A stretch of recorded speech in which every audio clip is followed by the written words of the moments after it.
Olá pessoal, tudo bem? Aqui é o Jorge Deluomo do Estúdio Connection Pro.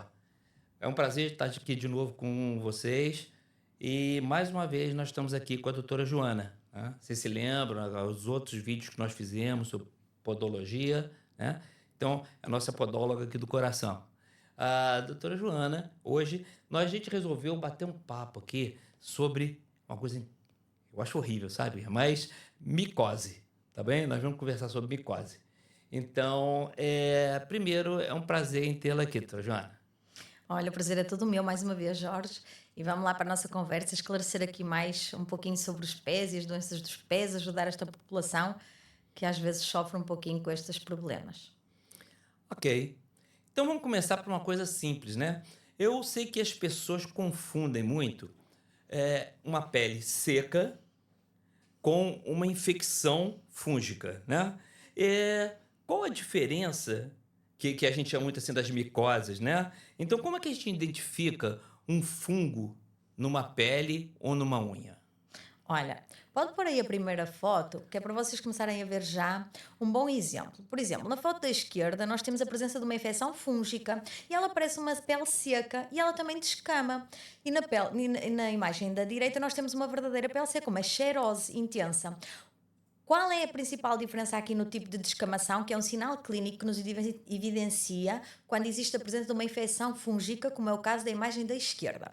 Nós temos uma descamação circular, ou seja, existem focos. Isto é uma fase seca, crónica ou descamativa da vida do fungo, porque ele tem uma fase crónica e uma fase aguda. O fungo é sazonal e na fase aguda nós vemos mais as bolhinhas que rebentam, dá muita comichão, sai um líquido.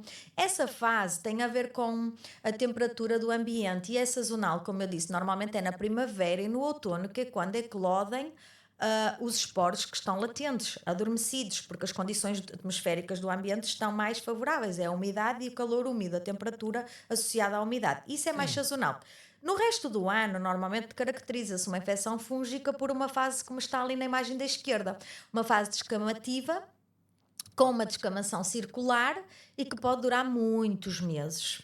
E a pessoa acha que tem uma pele seca e tem comichão e também tem, por vezes aparecem gretas interdigitais, já podemos falar um pouquinho depois sobre isso, da Aqui questão do essa pé do de lado atleta. direito aqui, que ela é, a gente deve aparecer bastante gretas, né? Bastante, Exatamente. a gente O fala, fungo, a quando gente fala existe uma assim, infecção fúngica, as gretas e a zona mais de comichão, que pode ser todo o pé, greta é é o quê? São mais. as A rachadurazinhas? rachadura. É Ok. mais interdigital, que é o tal do pé de atleta, que a gente depois já vai falar. Mas na pele seca, na xerose intensa, ela aparece mais na zona de carga do calcanhar e de fricção com o calçado também. Portanto, aí também há uma diferença. Mas a principal diferença é o tipo de descamação e as Hum, zonas de infecção, em que nós vemos mesmo rubor, calor, todos os sinais, alguns sinais até de infecção estão presentes quando há uma infecção fúngica, que é a imagem do lado esquerdo. certo. E a comichão intensa, o prurido intenso também nos identifica isso. Mas há uma clara evidência numa descamação circular, muito típica da fase crónica, seca ou descamativa do ciclo de vida do fungo, da infecção fúngica.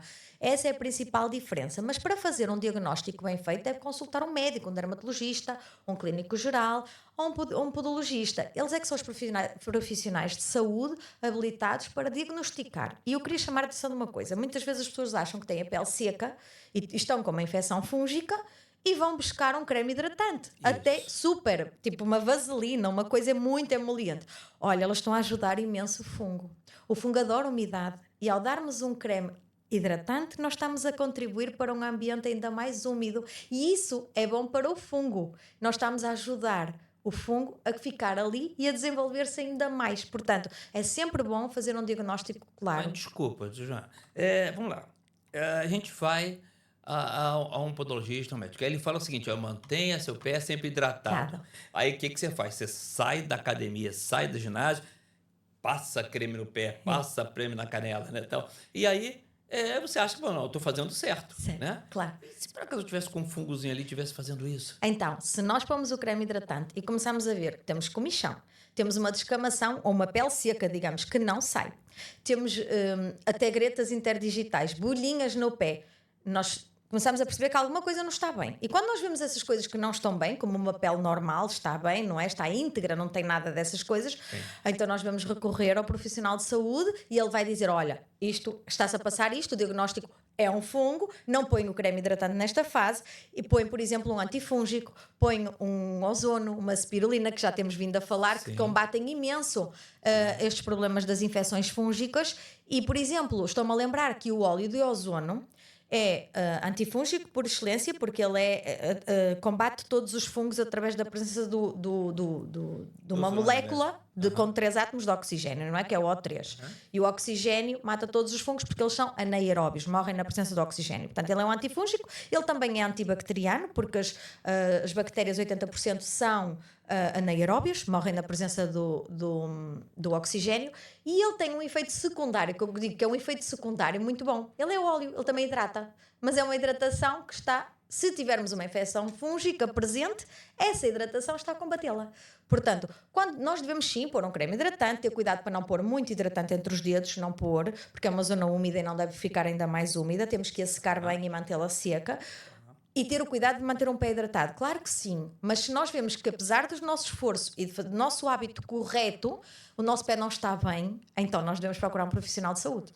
Ok, entendi. E principalmente se a gente nota que a descamação é desse tipo que está aqui, Exatamente, né? uma Como descamação circular, associada à comichão, muitas vezes bolinhas que de vez em quando rebentam e saem um líquido, umas gretas interdigitais. Olha, isso normalmente não é pele seca, isso é uma infecção fúngica. Tá. Temos alguma coisa com relação a unhas?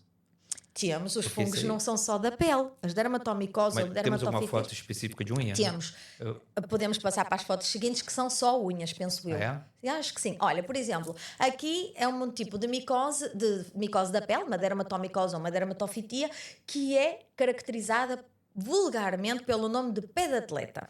Aham. As pessoas. O que é o pediatra? Exato. Ele não é um pé de atleta porque ele só está nos atletas, está bem? Ele é um. Tá. Esse nome. Eu ainda por que escolhe só os atletas? Esse nome, eu não sei quem o escolheu, mas eu sei que ele só se dá esse nome dado à localização. É um nome vulgar, é um nome comum, não é um nome científico. O nome científico é uma dermatofitia interdigital, que pode ter um intertigo ou não, que é uma outra questão, ou uma dermatomicose. Esse é o nome científico, mas vulgarmente as pessoas dizem pé de atleta, dada a localização. Quando nós temos umas gretas, uma descamação, umas gretas, uma maceração interdigital, até associada à prurida, comichão e às vezes feridas, né? Porque as gretas ferem, nós dizemos que está com pé de atleta. Vulgarmente Entendi. é um nome vulgar, não é um nome científico, Entendi. mas é uma dermatofitia, é um fungo que também. E é sério, né? Diga? Isto é sério, né? É um Sim, problema é sério. né? Às vezes as infecções são graves. Há infecções graves que chegam a trazer feridas e que, se for, por exemplo, um paciente diabético, um paciente de risco, um imunossuprimido, essas feridas podem acarretar úlceras, podem acarretar dificuldades muito graves na cicatrização, que podem levar a infecções muito graves e, em último caso, levar até uma amputação se for um doente de risco. Portanto, tudo o que existe como infecção no nosso corpo, pelos agentes todos que conhecemos, bactérias, vírus, fungos, também há as leveduras, nós devemos tratar, não é? Não devemos ficar com uma infecção no nosso corpo, seja ela dolorosa ou não, seja ela sintomática ou não, nós não a devemos ter. Bom, vamos manter nessa foto aqui mesmo por enquanto. E eu queria te fazer uma pergunta. Ir um pouquinho lá na frente e voltar para cá outra vez. Lógico que, bom, nós estamos vendo um problema de fungo, né? E todo problema tem que ter a sua solução, né? Quando não tem é péssimo, mas quando tem a sua solução, seria mais ou menos o mesmo tipo de tratamento, tanto para aquele pé que nós vimos antes, quanto para o pé de atleta, quanto para umas próximas que nós vamos ver. Tem uma certa sequência de tratamento que é parecida? Olha, nós aqui estamos a ver fungos na pele e nas imagens anteriores também. Eu até chamo a atenção para uma coisa. Olha a imagem da direita. Lembra que eu falei que o fungo tinha uma fase aguda, que tinha caracterizado por umas vesículas, umas bolhinhas com líquido? Sim. Esta é uma fase aguda do fungo. Habitualmente é na primavera e no outono, que é quando existe a fase de esporulação na natureza também dos fungos. Os esporos eclodem, deixam de estar latentes, adormecidos e eclodem nessas situações de primavera e outono, sazonalmente, dadas as condições de umidade e calor do ambiente. E esta era a tal fase aguda que eu falava há pouco. Mas quando nós falamos de tratamento para a pele, normalmente se é uma dermatofitia plantar ou interdigital, o tratamento é semelhante. É um tratamento que requer, por exemplo, quando ela já é, nós vemos uma dermatofitia com um aspecto bastante exuberante, nós percebemos que pode ser exuberante, mas também, e quando nós percebemos que é algo que está bastante enraizado, que a pessoa refere que já tem anos de evolução, nós podemos ajudar com banhos de algum medicamento que seja adstringente. Nós podemos utilizar antifúngicos e os derivados imidazólicos são, por excelência, muito bons antifúngicos, devem ser dados com receita, com acompanhamento. E nós sabemos que nós podemos curar estas doenças, estas infecções, de forma mais agressiva ou menos agressiva, também consoante elas se apresentem na pele daquela pessoa. Mas os tratamentos são simples, não são tratamentos difíceis. O que temos que atender no caso de um tratamento de uma pele, e daqui a pouco vamos falar dos fungos das unhas, porque distinguimos mais fungos de pele e fungos de unha. Nós temos que terem atenção que o ciclo de vida de um dermatófito dura 10 a 12 semanas e a nossa descamação, o turnover normal da nossa pele, vai-se fazendo diariamente, na pele tem 7 camadas e vai fazendo esse turnover, e nós temos que respeitar essas 10 a 12 semanas do ciclo de vida do fungo, fazendo o tratamento pelo menos durante essas 10 ou 12 semanas, para nós termos a certeza que não acabamos só com a fase adulta, com a fase que se vê a pele com sinais, e que também acabar com a fase que nós temos comichão, mas também acabar com a fase crónica, em que nós não temos tantos sinais nem sintomas, mas achamos que não está lá nada, mas está. Portanto, o ciclo de vida de um fungo são 10 a 12 semanas e o tratamento devia incluir essas 10 a 12 semanas. Como se fosse o antibiótico, você tem que levar até 5, 7 dias também. O que acontece... Aqui também é uma coisa, é muito tempo, 3 meses. Exatamente, fazendo, mas o que acontece muitas vezes é que as pessoas vão à farmácia e compram um medicamento de venda livre e fazem uma semana ou duas e estou ótima, já não tenho comichão, já não vejo nada. Não há sinais e não há sintomas, ou não há sintomas e não há sinais. E para. Porquê? Porque ela não matou os esporos, as sementes. Essas vão ficar lá, latentes, adormecidas, até voltar a ter condições do ambiente propícias a elas, volto a dizer, umidade, calor úmido, para que elas voltem a eclodir. E a pessoa diz: eu tratei isto há uns meses atrás, estou com isto outra vez? Eu vou-me livrar disto? Sim, é possível livrar-se disso. Tem que se fazer um tratamento ajustado ao ciclo de vida daquele fungo, ao tempo do ciclo de vida. E normalmente os dermatófitos são 10 a 12 semanas. Entendi. Ok. Acho que podemos passar para o próximo, então, que começa a pegar então a parte das unhas. As unhas, sim.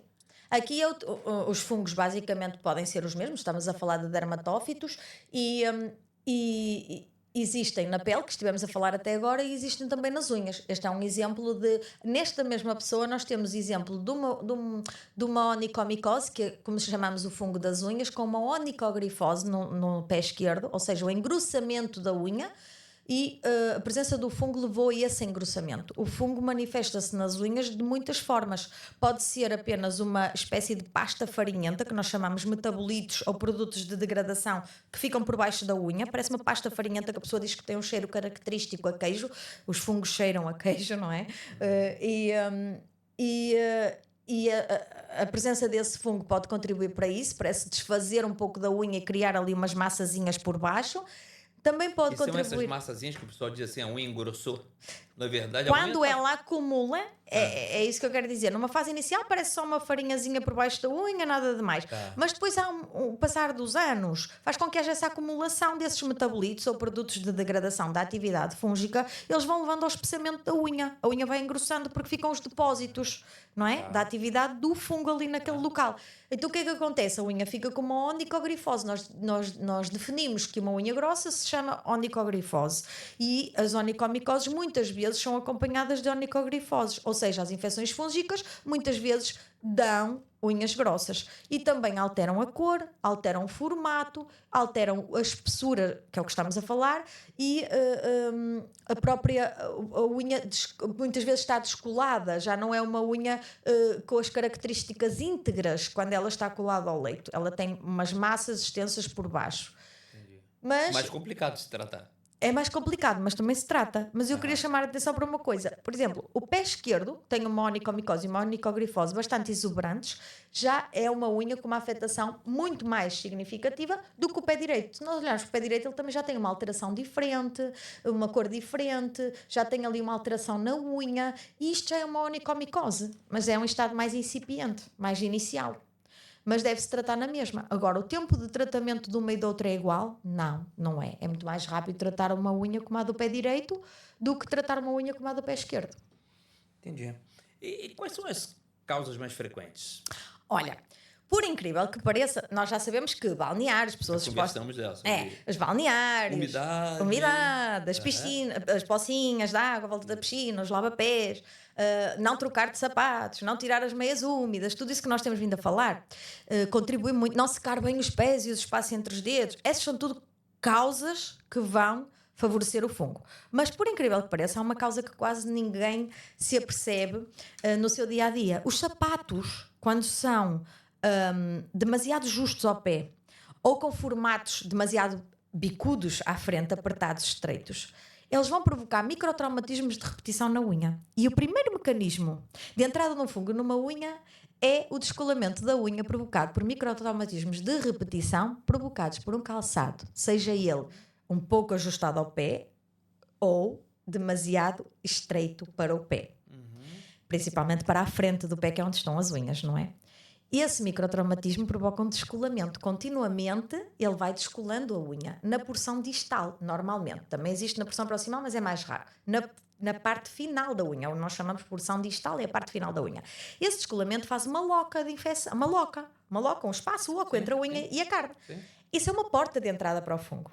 Então o fungo entra ali, aloja-se ali e aquilo é uma loca que se proporciona a ser uma espécie de casinha para o fungo, onde ele depois tem, pode ter restos de sangue, porque pode ter magoado, o sangue tem nutrientes, como açúcares, nutrientes, tudo isso é alimento para o fungo, a própria queratina da unha e da pele, do que o fungo se alimenta, e tem essa loca, que é um espaço oco, fechado, escuro e úmido, muito agradável para os fungos. Portanto, a primeira coisa que eu peço para terem atenção é, comprem sempre sapato um pouquinho maior que o pé. Não comprem o sapato à medida do pé. Eu comecei a fazer isso, sabe? Depois que eu conversei com o Silvio, eu usava o sapato do meu tamanho, ponto, né? Mas, com certeza, ele pressionava a ponta dos meus dedos um pouco. Principalmente, não quando estava parado, mas eu começava a caminhar, parecia que o pé achatava um pouquinho, tá? E aí apertava mais. Aí, quando eu comecei a usar sapato um pouquinho maior, foi uma diferença. Sente um alívio até. Sente um alívio, como se você falasse, ó, estava fazendo besteira. Isso é uma coisa que, ó, na prática, eu fiz isso. E você disse uma coisa muito interessante, Jorge. É que o pé é um órgão dinâmico. Quando ele anda, ele distende. É um conjunto de arcos móveis que, quando usamos, e o nosso pé é feito para uma função mais dinâmica do que estática, não é? Portanto, ele vai caminhar, ele vai correr e andar, e ele vai alongar. Esses arcos vão estar-se constantemente a sofrer movimento de alongamento, compressão, distensão, compressão, distensão. E nós estamos a escolher um sapato, que é um objeto estático para um órgão dinâmico, e ainda por cima estamos a escolhê-lo numa posição estática. Ele não vai ser usado nessa função. Ele vai ter mais comprimento, mais longitude do que aquela que nós estamos a ver na altura que o estamos a escolher. Isso que você referiu é muito interessante. Você percebe que quando caminha o seu pé distende mais. Então nós temos que dar essa folga precisamente para a função dinâmica que o pé tem e para não entrar tanto em conflito com um objeto estático que é o sapato. Porque a relação de compromisso entre um objeto estático como o sapato e um pé que é um órgão dinâmico é sempre muito difícil, é quase impossível. Não existe uma adaptação perfeita. Então nós temos mesmo que deixar um pouco mais de espaço. O sapato tem que ser um pouco maior para que o pé faça a sua função dinâmica sem se magoar.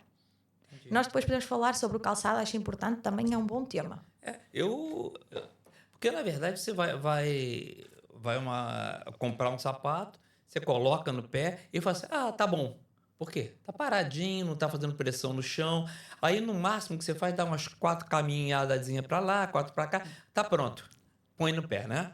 Tá errado. É totalmente diferente do dia a dia. Aí que você vai pro dia a dia, né? Principalmente um tênis de ginástica, que você vai fazer pressão de corrida, vai fazer pressão com peso, né? Aí passou 1 semana, 2 semanas, você fala assim, tá apertando meus dedos, né? Tô falando bem assim, né? Mas nós podemos depois fazer Que boa. um podcast sobre características e critérios para a seleção do calçado. E vai ser bem interessante também. Isso vai ser, então fica de repente até para a próxima. Vamos ver aí, né? Eu vou O conversar próximo, aqui com o sim, a gente já fala. Mas eu acho que o próximo é sobre o pé diabético. Eu não vou conseguir fazer em outubro, mas fica prometido que em novembro é o mês da diabetes e nós vamos fazer. Ok. Então vamos para a próxima.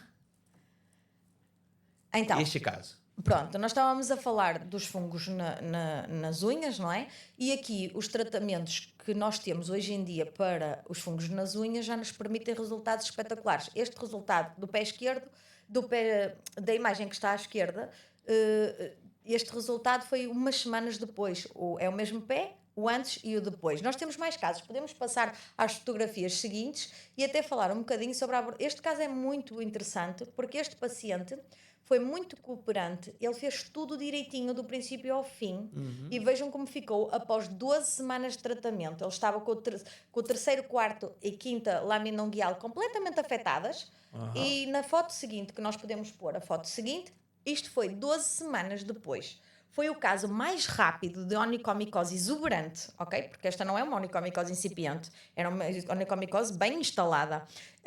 Foi o caso mais rápido que eu já tive e aqui está a prova de que se o paciente fizer tudo o que nós estabelecemos como protocolo de tratamento, o resultado é este. Ainda temos uma outra imagem, onde vemos uma onicomicose à esquerda, a mesma paciente à direita, 10 semanas depois também. Mas esta onicomicose, quando nos chegou à consulta, era incipiente, era uma coisa muito leve. Não era nada comparada com a imagem anterior que demorou só mais 2 semanas do que esta a atingir o mesmo resultado, não é? Portanto, hoje em dia existem tratamentos, e eu digo aos meus doentes, é um protocolo. O tratamento que nós estabelecemos ao doente é um protocolo, não é? Sai daqui, vai tomar este medicamento, ou vai aplicar aquele medicamento, ou vai fazer... Não, é um protocolo, é um conjunto de medidas. Sejam elas o cuidado com o calçado, que nós acabamos de falar, sejam elas os cuidados da educação para a saúde que se faz, que nós falamos até muito no podcast anterior, secar bem os pés e os passos entre os dedos, alternar o calçado diariamente, tirar as meias úmidas do sapato quando chega à casa, usar meias o mais possível de algodão, deixar o sapato arejar pelo menos 2 ou 3 dias num ambiente seco e onde haja uma porta ou uma janela que receba luz solar e oxigênio. Portanto, tudo isso são as medidas de educação para a saúde, os cuidados e o calçado. E depois também temos o tratamento em consulta, que é como se tivéssemos uma infecção num dente. O dentista vai ter que limpar, o patologista também vai ter que limpar aquela unha de tempos a tempos, no plano estabelecido que ele estabelece para aquele doente. E também depois adequar o tratamento em casa, seja ele medicamentoso ou não, e o laser. Hoje em dia nós temos uma vantagem enorme porque nós temos tratamentos a laser que são fantásticos e o resultado com o laser é possível este resultado com um tratamento que inclua laser. Não é possível este resultado. Matheus, um próximo aí. Deixa eu ver. Este resultado assim não é possível aí, sem um laser. É o laser terapêutico. Sim. Então que ali teve um tratamento contínuo ali de laser. Teve os cuidados, este protocolo que eu acabei de dizer, a educação para a saúde, passando pelos cuidados com o sapato, a educação para a saúde dos cuidados do dia, as consultas de limpeza, a adequação do tratamento em casa que o paciente fazia e o laser. O tratamento a laser, hoje em dia, para mim, é... Deixa no loop, Matheus, esse vídeo. É o tratamento mais eficaz, coadjuvante deste protocolo. Aí. Sim, pode falar. O laser tem muitas vantagens. Neste momento, o que eu posso dizer, numa simples frase, e só esta frase é mesmo fantástica dizer isto, é o único tratamento que nos garante um controle de tempo e de custo. Ele é limitado no tempo e no custo. Sem um laser, eu nunca sei quanto tempo vai demorar para tratar este doente. Vai demorar meses, anos, semanas? Nós não sabemos. Com o laser, nós sabemos que pode variar mais ou menos 3, 4, 5 semanas, mas não varia mais que isso. Ele é o único tratamento controlado no tempo e no custo. Apesar de ter custos mais altos do que propriamente alguma coisa que se compre na farmácia, ele tem custos mais altos porque ele é um tratamento bem mais caro, porque é uma tecnologia avançada que requer alguma manutenção. Mas ele permite-nos isto, saber primeiro que nós vamos ter resultados sempre acima de 80%, garante-nos esse resultado, sempre acima de 80%, o que é fantástico. E nós vimos naquelas imagens, não é? Aquelas imagens do antes e depois, parecia que as unhas estavam Sim, novas. sim. E aquilo são resultados sempre acima de Isso é 80%. pezinho de bebê. Exatamente. E é o único tratamento que, além de nos garantir resultados acima de 80%, também é o único que é limitado no tempo e no custo. Isto para o doente é ótimo, porque quem sofre de fungos, principalmente nas unhas, sabe do que é que eu estou a falar. São pessoas que andam há anos, às vezes 10 anos, 20 anos, a tentar com produtos que compram na farmácia, que alguém lhe diz para pôr, e não conseguem tratar o fungo e passam anos nisto. E existem tecnologias muito boas como esta do laser hoje em dia, sem efeitos secundários, sem contraindicações. Pode ser usado numa grávida, numa mãe que está a amamentar, pode ser usado em pacientes polimedicados. Só existe uma restrição que não é uma restrição, um cuidado.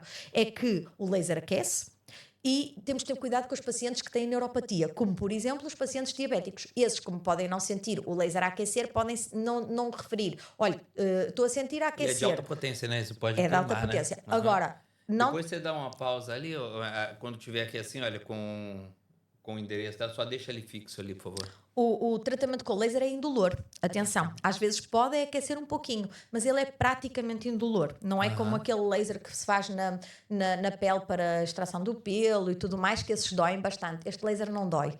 Não dói. E o laser atua de uma forma muito eficaz em 3 frentes.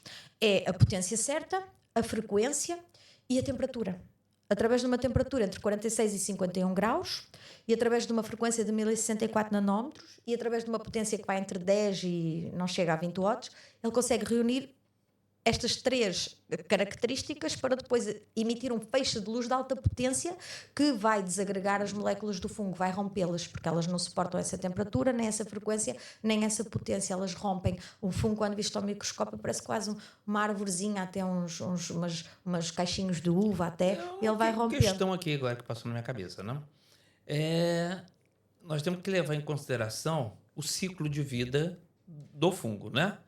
Aí faz a aplicação do laser 3 vezes durante um mês, 2 meses.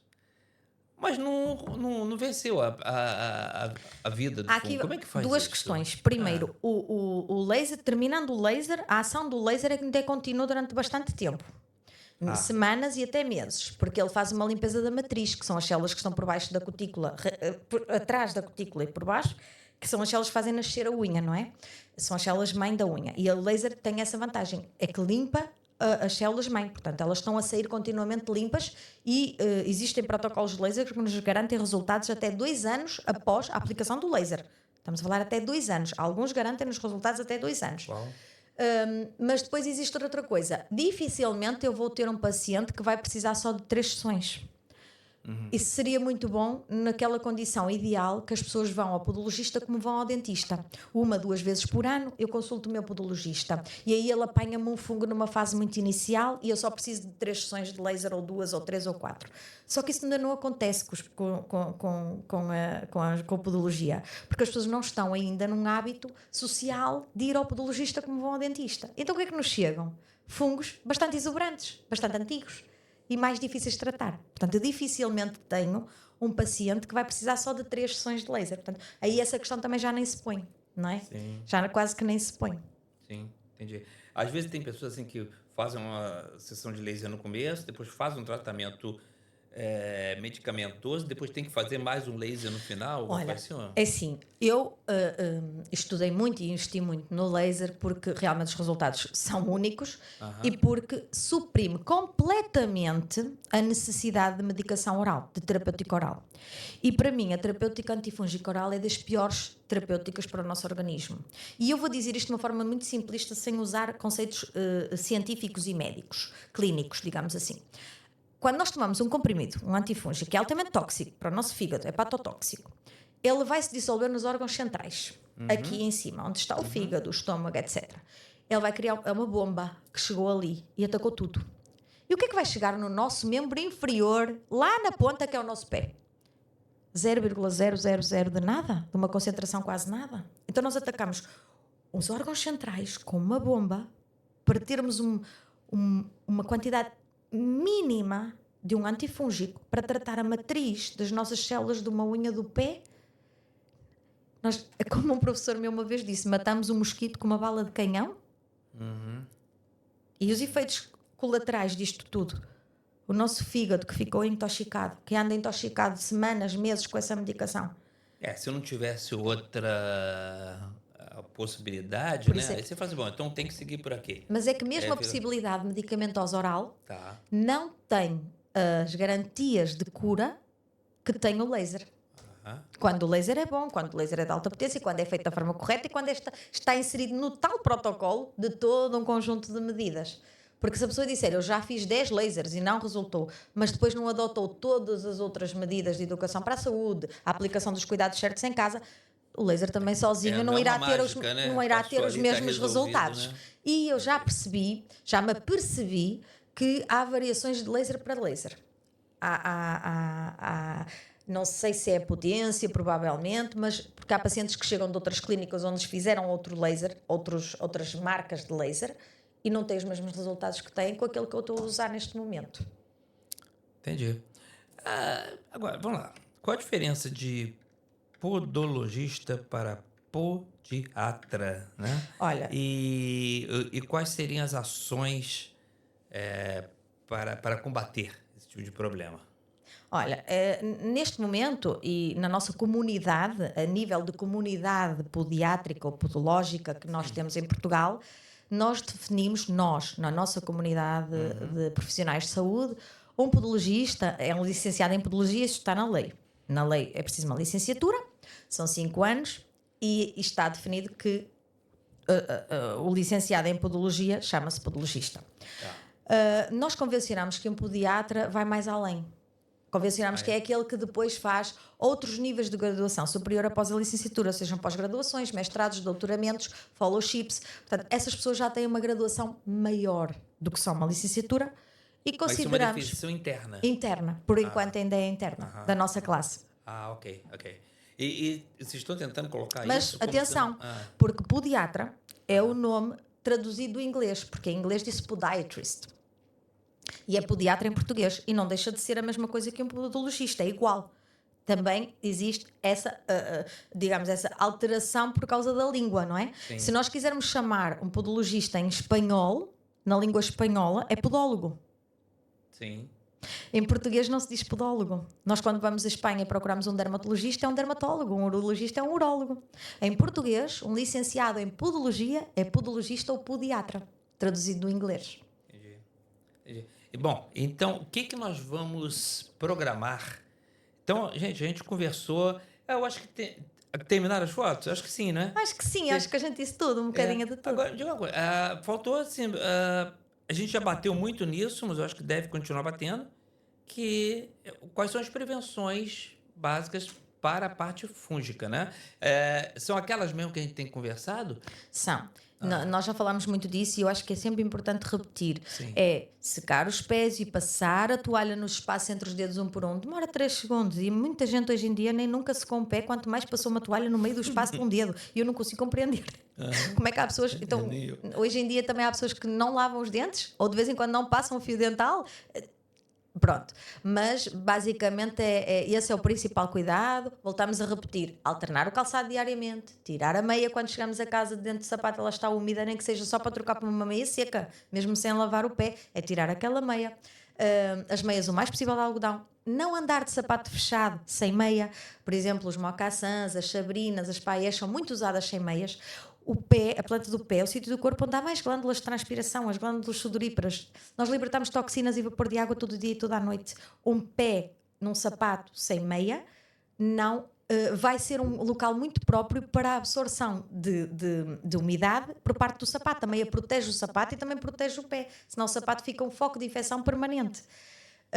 E a evitar andar descalço em locais públicos, em balneários, mas também na rua, como eu vejo os surfistas, apesar de eu gostar muito do surf, que o meu filho também pratica, os surfistas têm maus hábitos, andam descalços em todo o lado, mudam de roupa no alcatrão da rua e andam depois na rua descalços. É preciso algum cuidado porque depois sofrem imenso, vão sofrer com estas infecções. Portanto, basicamente os cuidados são esses e a prevenção passa por ir a um podologista pelo menos de 6 em 6 meses. verificar se há alguma coisa, fazer uma higiene às unhas. É possível fazer uma higiene às unhas como se faz uma higiene aos dentes. Limpar as unhas, os canais, ver a pele, adequar um tratamento ou uma prevenção ou uma manutenção de algum creme que a pessoa esteja a precisar mais naquele momento. Isso é tudo muito importante. Esse foi a conversa de saúde com a doutora Joana, podologista, do mês de setembro.